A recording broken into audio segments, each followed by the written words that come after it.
Now, David HaMelech in Tehillim number 84, verse 11, is a verse. It says, for one day in your courtyards is better than 1,000 elsewhere. Now, most people, myself included, understood this Tehillim, this verse is a very famous verse, as David HaMelech saying to HaKadosh Baruch Hu, Hashem, one day in a Bet Midrash is better than 1,000 days going and playing basketball, going and playing video games, going on Wall Street making $1 million a day. One day, Bet Midrash, learning the emet is worth more than 1,000 days, making $1 million a day. That's the pshat, that's the basic understanding that everybody had. It's David HaMelech talking to Hashem, saying to Hashem, I love you so much, I love the emet so much, that even one day of having it, Shtabach Shemo, is the greatest thing in the world. But the Gemara Masechet Makot, page 10a, says the opposite.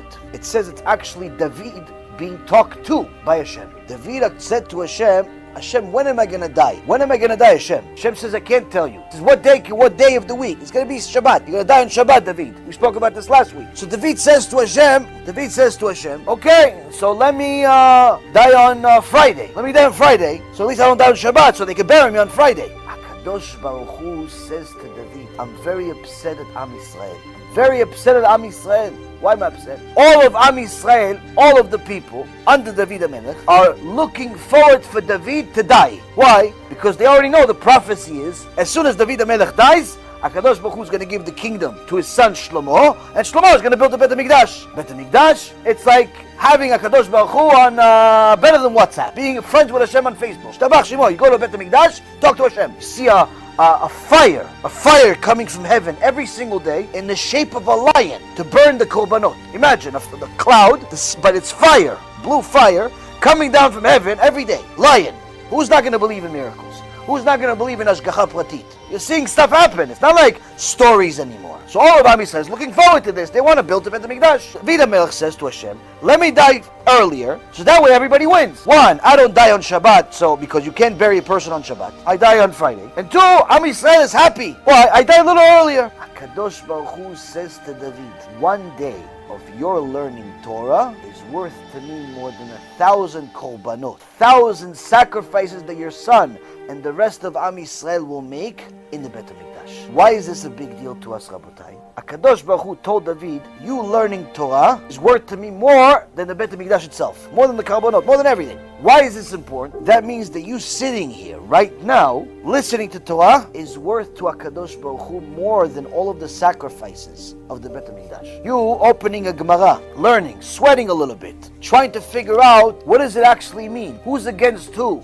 Why are they arguing? Why can't they all be friends? Why is there machloket? Why do I care about this specific issue if it already happened 3,000 years ago? And so on and so forth. You toiling to get to the emet, to get to the bottom line of the truth, is worth to HaKadosh Baruch Hu more than korbanot, more than sacrifices at the Bet HaMikdash. That's how much it's worth. So, with that being said, this is how we know how valuable the emet is to Hashem. How valuable it is for Hashem for you to know it before it's too late. Because the Gemara in Masechet Avodah Zarah says, once Mashiach comes, there's no more nothing. There's no more conversions, there's no more tshuva, there's no more, oh, I'm sorry. Once Mashiach comes, we're finished. The reality is, it's finished really before that. Why?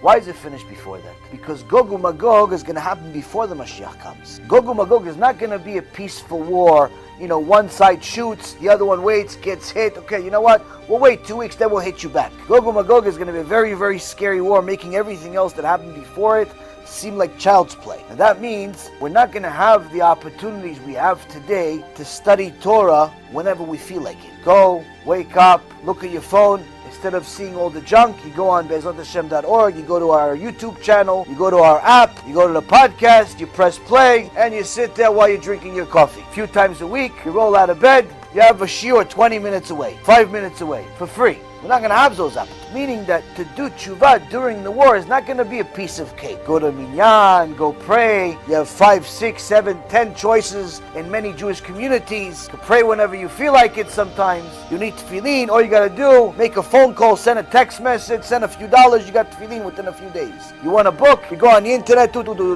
within 2 days. You got the book, whatever book you want, whatever sefer you want. Not going to be that easy. It's not going to be that easy. Meaning that to do tshuva once the war is out, pretty much the end of times. It's pretty much the end of doing tshuva. Because to do tshuva takes time. You need to know stuff. You need to know what you don't know today. You need to know halachot Shabbat. How do you keep Shabbat? Better yet, how do you not violate Shabbat? Most people think that keeping Shabbat is sleeping, eating, going to shul if you feel like it, and hanging out with the guys. That's what most people think keeping Shabbat is. That means that all of the cows right off of I-95, they're all Shomer Shabbat then. They do it every day. They eat, they drink. They don't go to Beit Knesset usually though. So whenever they go, they come as steak. So what, they're all going to go to Gan Eden? Shabbat is not just about eating, drinking, going to Beit Knesset and sleeping. It's more than that. You need to know that. You need to know how to keep the holidays. Not just to fast. Fasting on Yom Kippur is not really the ikar. Most people think they fast on Yom Kippur. Oh yeah, I keep Yom Kippur. Vast majority of people do not keep Yom Kippur without even knowing it. Why? The Mishnah says, someone who says, I'm going to sin, then do tshuva, HaKadosh Baruch Hu is not going to let him do tshuva, and even Yom Kippur is not going to help him. So Chamim say, what does this mean? Yom Kippur, Rabotai, the Gemara Masechet Ta'anit, page 25a, says, the whole point of Yom Kippur is for you to do tshuva, not for you to fast. If you fasted on Yom Kippur, but you didn't do tshuva, you didn't commit to stop sinning, all you did is diet. In Shemaim, they don't even count that you kept Yom Kippur.